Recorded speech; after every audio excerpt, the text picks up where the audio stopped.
자, 저희 행복감, 저희들 이제 재무 두 번째 시간 한번 해볼게요. 이제 예산을 우리가 어떻게 편성하고 심의 의결해서 집행을 하고 결산하고 계략적인 이제 계율을 받죠. 그 다음에 이제 우리 이런 예산을 결정을 할 때 어떻게 하는지를 한번 싹 보고 미국의 예산 제도를 한번 보셔야 됩니다. 예산 결정 이론이 합리주의라는 건 여러분 정책할 때도 한번 했는 것처럼 우리 예산 결정도 어떻게 하냐면 합리주의 방식은 계산을 싹 다 한번 해본다는 거예요. 계산을 한번 싹 다 해봐서 한번 결정한다. 여러분 합리주의 할 때 우리 정책할 때 뭐라고 했냐면 엄마가 사과 제일 큰 걸 사오라고 하면 사과 제일 큰 걸 사오라고 했죠. 그럼 어떻게 산다 그랬어요? 사과 제일 큰 걸 사오라고 하면 일단은 우리 이마트 가면 10박스가 있대요. 10박스를 바닥에 다 깐 다음에 제일 큰 걸 사온다 라고 보시면 돼요. 아시겠습니까? 이것처럼 합리주의는 모든 걸 다 계산해서 산다라고 보시면 돼요. 결정한다. 그럼 여기 이 제도 중에 모든 걸 다 계산해서 했는 게 두 가지가 있어요. 요 계획 예산하고 연기준 예산. 그래서 여기에서 말하는 요런 우리 계획 예산하고 그 다음에 연기준 예산 같은 경우 있잖아요. 요런 계획 예산, 연기준 예산 같은 경우가 이제 합리주의로 계산을 했다라고 보시면 돼요. 계획 예산, 연기준을 우리가 합리주의 방식으로 계산한 거예요. 싹 다 계산해서 이제 한번 우리 정해 본 거고요. 반면에 우리 이제 점중주의는 기존 플러스 알파요. 여러분 아들, 딸, 아빠가 지난달에 용돈 얼마 줬지? 30만 줬다고? 오케이, 33만 원 줄게. 이런 식으로 결정하는 게 점중주의예요. 기존 플러스 알파. 요게 점중주의인데 일반적으로 품목별하고 성과주의 예산을 이렇게 잡니다. 이럴 수밖에 없는 게 품목별 같으면 인건비 얼마다. 물품비 얼마다 이렇게 하는 건데 인건비는 매번 오르잖아요. 확 못 깎는다고요. 그럼 기존 플러스 알파로 가는 거고 성과주의는 원가 계산하는 건데 여러분 잘 보세요. 도로 1km 청소하는데 작년에 원가가 100만 원 들었으면 올해는 좀 더 들 수밖에 없어요. 한 102만 원, 105만 원 그런 식으로 결정하는 게 점중주의인데 이런 품목별하고 성과주의 예산 같은 경우는 점중주의를 결정합니다. 자, 단절 균형 이론이라는 건 이런 거는 요즘에 또 좀 나오는 이유가 뭐냐면 우리 한번 보세요. 코로나 때문에 한번 이런 게 좀 더 잘 나오는데 원래 예산한 게 만들어지면 약간 점중주의로 가요. 쭉 증가합니다. 그런데 이제 가끔 예상하지 못한 일이 빵 발생하죠. 빵 발생합니다. 우리 코로나 이거 터질 줄 몰랐잖아요, 여러분. 그러니까 예상하지 못한 일이 빵 발생을 한다고요.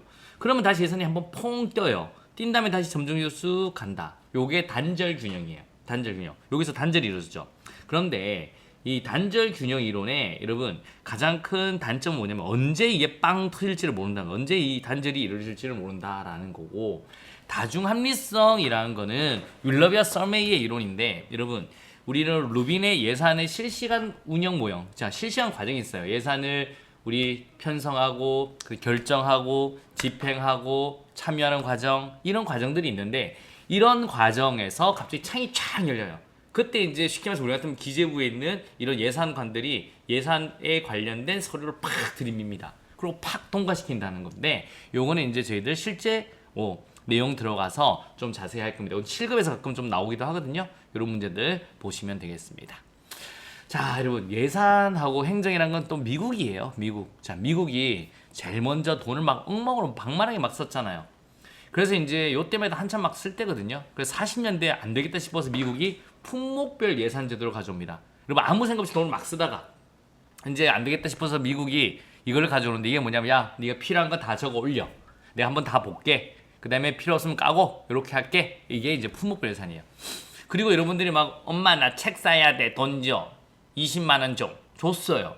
책 몇 권 사는데 엄마 나 책 4만 원짜리 5권 사서 20만 원이야. 이렇게 돈인데 여러분 실제로 뭐 20만 원도 책 하나도 안 사고 막 이러는 거예요. 미국이 그래서 안 되겠다 싶어서 품목별 예산. 자, 여러분이 만약에 4만 원짜리 책을 5권 산다. 20만 원이 필요하다. 그럼 딱 보고 오케이 돈을 줘요. 그리고 나중에 이 5권이 있는지 없는지를 보는 게 그게 품목별 예산이에요.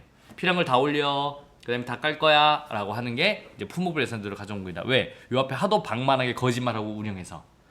그런데 이렇게 이제 품목별 예산해 보니까 이제 얘들도 이제 익숙해지는 거예요. 아, 깐다.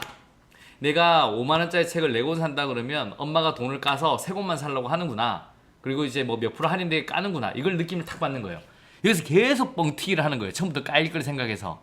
그래서 안 됐다 싶어서 50년대 미국이 PBS 성과주의 예산 제도를 가져옵니다. 이게 뭐냐면 원가 계산을 해버려요. 원가 못 속이게 원가 계산을 딱 합니다.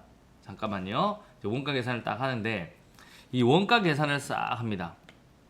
쉽게 말해서 도로 뭐 1km 청소할 건데 옛날에는 뭐 인건비 얼마 물품비를 쫙 해서 부분 다 뻥튀기 하니까 안 되겠다 싶어서 원가 계산을 합니다. 도로 1km 청소하는데 100만 원이라는 원가 계산이 딱 나오는 거예요. 그럼 너 몇 킬로 청소할 거야? 10km 할 거야? 오케이. 그러면 내가 1000만 원 줄게. 1000만 줄 테니까 네가 이 돈 안에서는 깨끗하게 청소해야 돼 라고 하는 게 성과주기예요. 관리하려고 한 겁니다. 이렇게 관리. 그 다음에 이제 미국이라는 나라가 60년대 존슨 정부가 들어오면서 돈을 엄청나게 쓰기 시작합니다. The Great Society 이러면서 돈을 엄청나게 쓰는데 여러분 돈을 함부로 막 쓸 수 있어요? 없어요? 없으죠. 그래서 계획 예산한 겁니다. 계획을 딱 짜요. 쉽게 말해서 이렇게 5년짜리 계획을 쫙 짠다. 몇 년짜리 뭐 할 걸 사업 계획을 딱 산다 그럴게요. 그러면 이제 그의 예산이 얼마인지 딱 정해지죠. 그 다음에 여기서 어떤 일을 한다. 그 다음에 이 돈을 얼마다. 이런 식으로 예산을 쫙 짜버리는 겁니다, 여러분.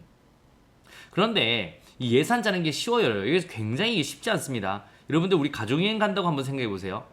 여러분 저는 이제 그런 걸 잘 못해요. 저는 이제 막 뭐 할인 받고 이런 거 계획을 진짜 못 짜거든요. 저는 그런 거 다 못해서 그렇고 저희 친구들하고 놀러 가도 남자들끼리 놀러 가면 하루에 뭐 돈 다 써버리죠. 그리고 나머지 쫄쫄 굶고 뭐 그렇게 하는 건데 이 계획에서는 그게 아니에요. 여러분들 실제로 이제 여러분 집에서 계획 제일 잘 짜는 분들이 있을 거 아니에요. 만약에 누나라든가 아니면 언니가 있으면 계획을 잘 잔다. 그러면 첫째 날은 뭐 하고 둘째 날은 뭐 하고 셋째 날은 뭐 하고 돈을 얼마고 할인 어떻게 받고 막 계산을 하잖아요. 이거를 위에서 합니다. 그 다음에 위에서 해서 돈을 떨어뜨려요. 그 다음에 이렇게 해 라고 합니다. 야 근데 누나 왜 첫날에 뭐 하는데? 하라고. 계산해서 계획에 나왔잖아. 하라고. 이게 계획 예산이에요. 계획 예산이 계획을 딱 짜고 돈을 떨이고 얼마를 한다. 떨어뜨리는 걸 계획 예산입니다. 그러니까 이거는 쉽지 않아요. 여기 계산할 때 비용 편익 분석이나 비용 효과 분석이나 체제 분석을 다 하거든요. 일반인들은 잘 못 알아들어요. 밑에 있는 관료들은 못 알아듣기 때문에 전문가가 자료를 제시하고 누가 이제 위에 이제 정책 결정자들이 보통 결정을 하고 돈을 떨어뜨립니다. 이게 계획 예산이에요. 그러니까 자원 배분이 합리적으로 이루어지죠. 이유는 계산해서 돈을 떨어뜨리기 때문에 자원 배분이 합리적으로 이루어진다. 이렇게 보시면 돼요. 돈을 막 쓸 수 없으니까 이때 계획 쓰는구나. 그다음 73년대 MBO 참여해서 하는 걸 잠깐 줍니다. 우리 MBO 배운 적 있죠? 차 몇 대 팔 거냐. 그것처럼 참여해서 예산안을 짜는 겁니다. 그런 건 가볍게 보시면 돼요. 이거는 예산 제도라고 하기도 하고 그냥 성과 관리, 성과주의라고 보기도 합니다. 이렇게 보다가 그 다음에 한번 보세요. 미국이 이제 한번 언제 쫄딱 망해요? 73년, 79년대 한번 쫄딱 망하죠. 정부 실패가 터진다고요. 그러면 이제는 힘드니까 감축을 해야 되잖아요. 연기준 예산 제도를 가져옵니다. 제로 베이스 버제팅이라는 제도를 가져옵니다. 왜? 깔려고, 감축하려고, 아끼려고. 이게 뭐냐면 한번 보세요. 보통 여러분 용돈이 30만 원 같으면 매달 그냥 쭉 해오던 거 있잖아요. 그냥 휴대폰 요금 5만 원짜리 낸다. 뭐 얼마짜리 낸다, 얼마짜리 한다 이런 거는 원래는 잘 생각도 안 해요. 30만 원에서 20만 원 매달 나가는 거는 그냥 내가 요번 달 나가는 10만 원짜리 뭘 쓸까를 고민하는 거죠. 아시겠습니까? 옷 살까 신발 살까 이것만 고민했는데 연기준이라는 건 뭐냐면 아주 쉬워요. 제로 베이스에서 이걸 다 보는 거예요. 제로 베이스에서 매달 해오던 것도 여러분 굳이 공부하는데 휴대폰이 5만짜리 필요 없잖아요. 와이파이 많이 쓰는 거냐 학원에서 제공되면 그럼 3만짜리 줄일까? 아니면 5만짜리 할까? 아니면 좀 더 늘려야 되나? 오가면서 데이터 많이 쓰니까 이것도 다시 제로 베이스에서 계속 해오던 것도 다 새롭게 정한다는 거예요. 신규 사업도 물론뿐만 아니라 그래서 필요 없으면 깐다라는 게 연기준입니다. 제로 베이스 버제팅이다 라고 보시면 되는 거예요. 아 깔려고 이랬구나 이렇게 보시면 돼요. 이해하셨습니까? 오케이.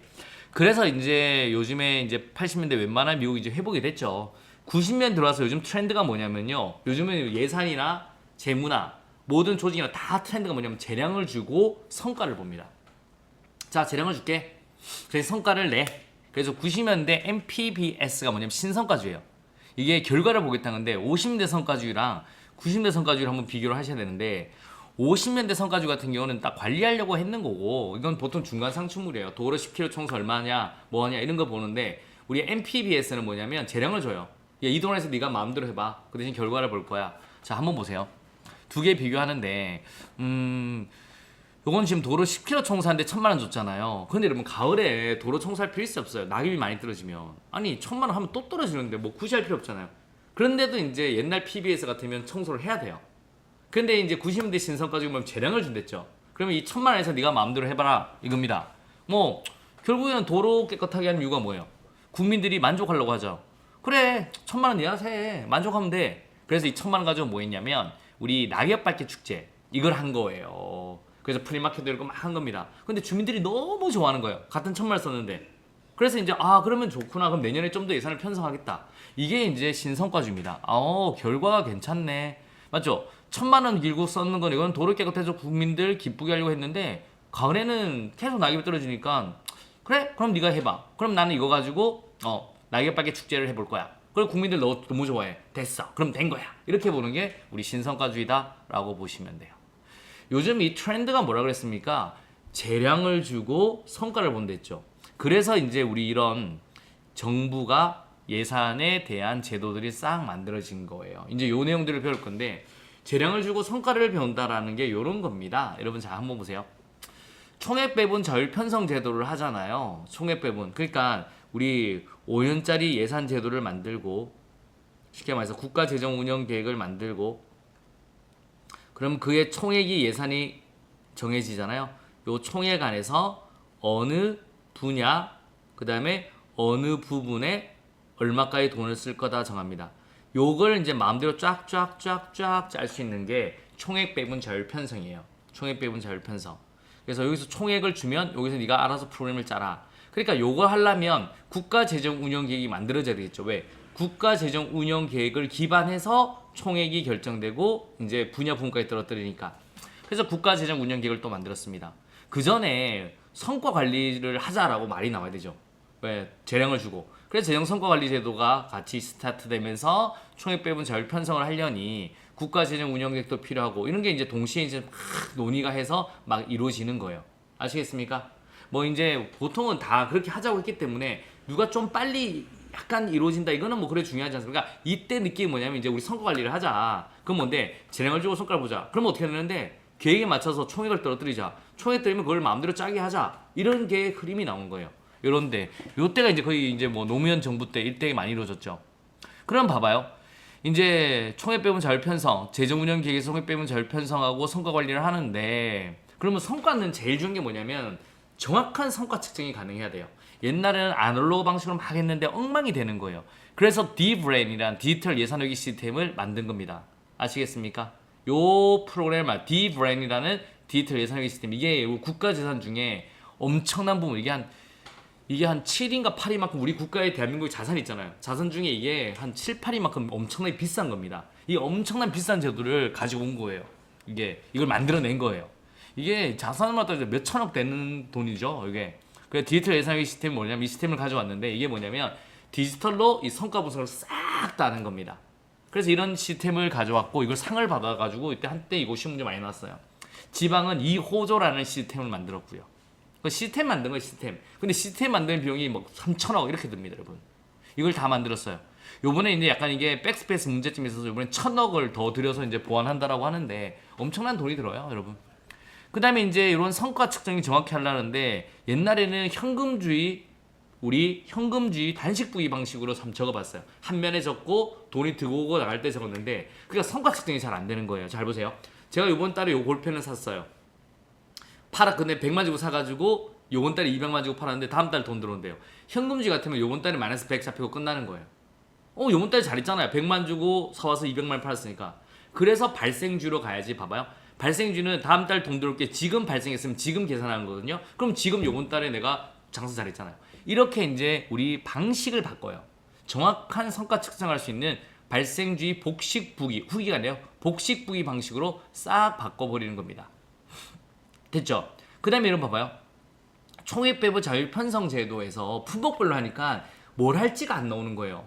기준도 애매하고. 그래서 여기서 이제 요 프로그램을 짤 수 있는 프로그램 유선제도를 가져온 거죠. 품목별로는 어떤 일을 하는지 모르니까. 요게 막 동시에 막 물려서 이루어진 거예요, 여러분. 결국 이거 하는 목적이 뭐예요? 재량을 주고 성과를 보겠다라는 거예요. 지금 잘 모르셔도 돼요.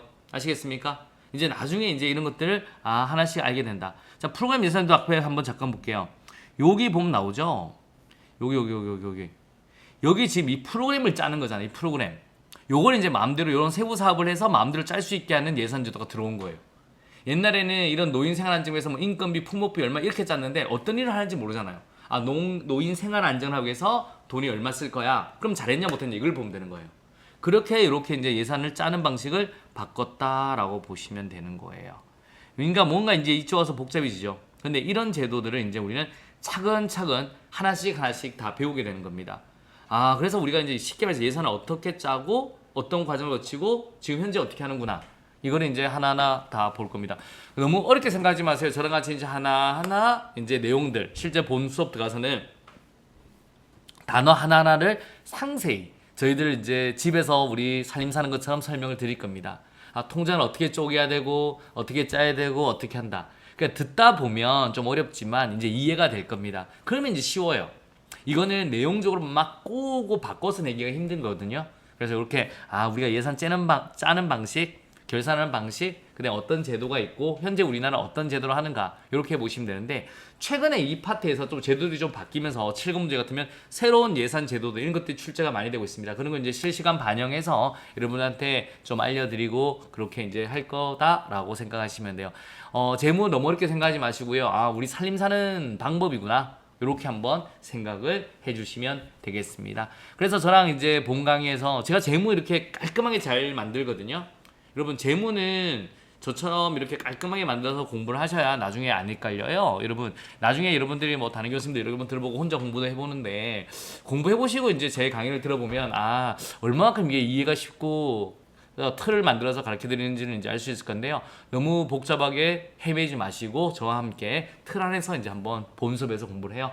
자, 이제 여기까지 재무를 가볍게 했고요. 그 다음에 이제 우리 2시간 남았는데 두 강의가 남았어요. 이제 환류랑 지방치 한번 하고 설명하고 이제 저희들 행복감을 끝낼 거예요. 지금까지 잘 들으셨고요. 조금만 더 힘을 내서 우리 들어주세요. 여러분 좀 이따가 환류랑 지방자치에서 뵙도록 하겠습니다. 수고하셨습니다.